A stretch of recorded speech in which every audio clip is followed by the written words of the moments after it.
It is about 80 degrees and we're just starting April, and I wanted to share what the garden looks like today. First I'm going to start off with this Oklahoma redbud. It was in bloom 2 weeks ago and I didn't get out in time to take a little video of how beautiful it looked. It actually bloomed 2 weeks earlier than last year because we've had a little bit of a heat wave.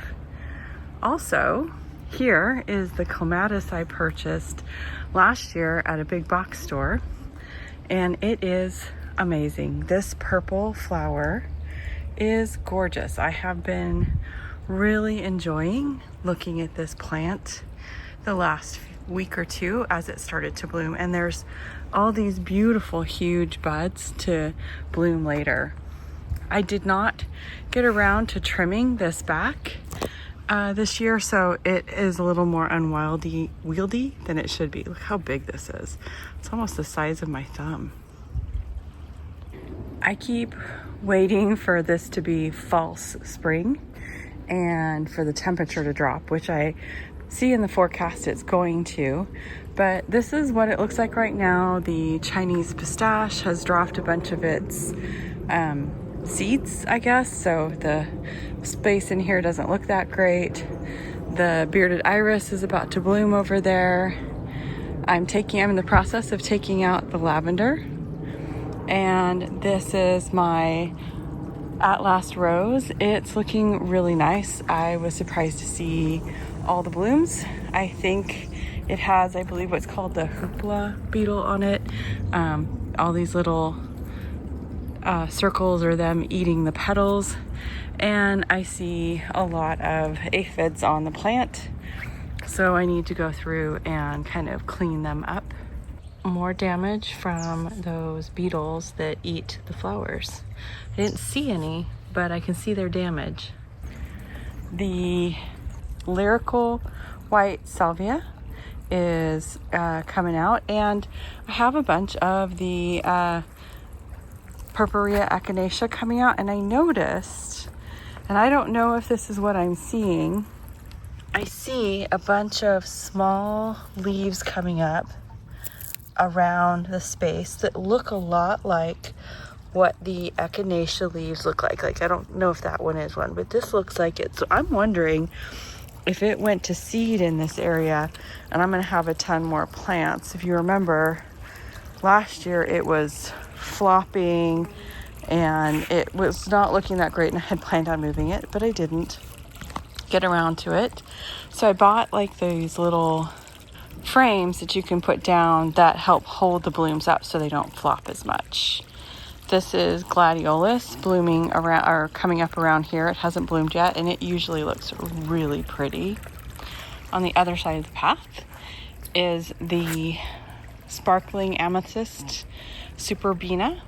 I got this from Proven Renters 3 years ago, and I didn't get around to cutting this back either. So it's already blooming and full of leaves. So after this bloom, I'll go ahead and cut it back, give it another feed, and then we'll let it grow back again. Right here at the edge of the pathway is a candy corn spirea and a purple pillar rose of Sharon, both looking really nice. I added these, I moved them actually, to add a little more contrast in this space with the low growing plants, and I wanted something to distract. Oh, I disturbed a lizard. This space is where I have my little mini orchard. Right here is a Fuyu persimmon. Behind it is a O. Henry peach, and behind that is a cotton candy apium. Here I have a pomegranate and another pomegranate here. I got one pomegranate last year off of this plant. I didn't get any off of that plant, and I believe it's because there's too much shade around these plants, and so they're just not getting enough sun. So I'm either going to have to move them or give up on the idea of having a mini orchard here. One of the fun things is the California poppies that seeded around the yard are starting to bloom, and I have various ones around the yard blooming right now, definitely earlier than normal.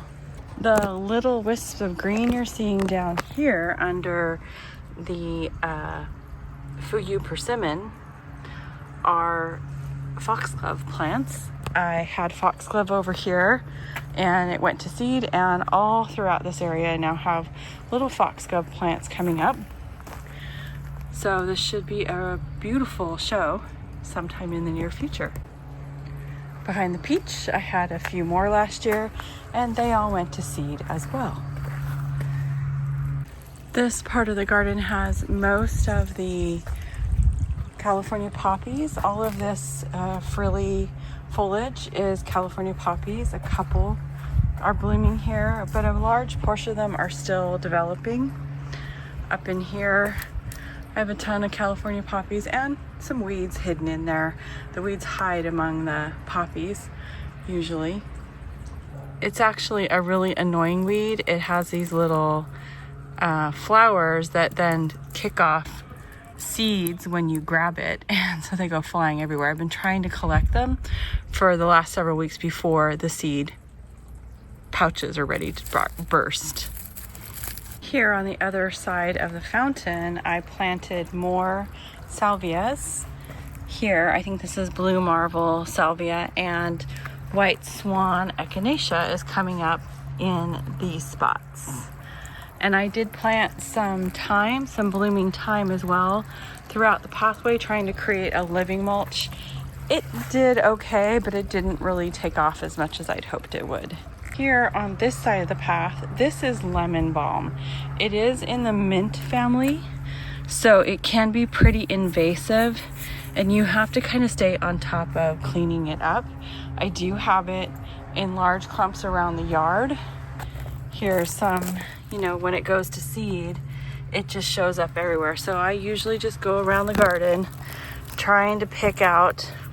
Otherwise you end up with tons, and it moves really fast. So be careful if you add it to your garden, because it'll take over if you don't stay on top of it.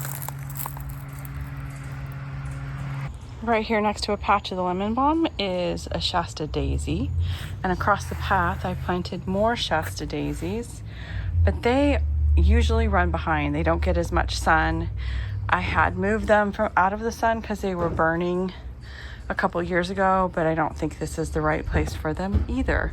So I'm gonna have to look around again. I might have to move them, more of them over here on this side of the garden, and maybe over here in the corner. That's the meteor shower verbena that I purchased last year, and it did come back, so I'm pleased with that. What this means is that the meteor shower verbena, the super Venus sparkling amethyst, and I planted these plain and blue salvia last year. 3 of them are all winter hardy here in zone 9B because they all returned and I did nothing to protect them. And right here to the entrance of my pathway is the pretty and pink Eden rose, and it already has blooms as well. I am finding aphids on this plant, so I'm going to have to work on treating the aphids. Most of the time I just try and pull them off with a gloved hand to avoid using any pesticides. The strip here along the west side of my house is also looking good. This is a traditional azalea that is just about to come in bloom. It has these beautiful fuchsia flowers. This is a clematis that I purchased a couple years ago, and it is also coming back, looking very beautiful. Not quite as strong as the one I got last year, but I think that might be because this one doesn't get quite as much sun. This is the big band hydrangea, I believe, a macrophylla. And this is the limelight hydrangea, a smooth panicle, I guess. So it's looking pretty good. And then I have another azalea here that I purchased. This is an encore with this beautiful light flower, but I think this spot gets too much shade for them because they just don't look very healthy.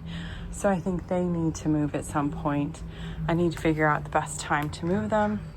But I do love these flowers. They are so pretty. The last thing over here is the El Nino Chilpalpa. And it looks like this got bumped and one of these broke off.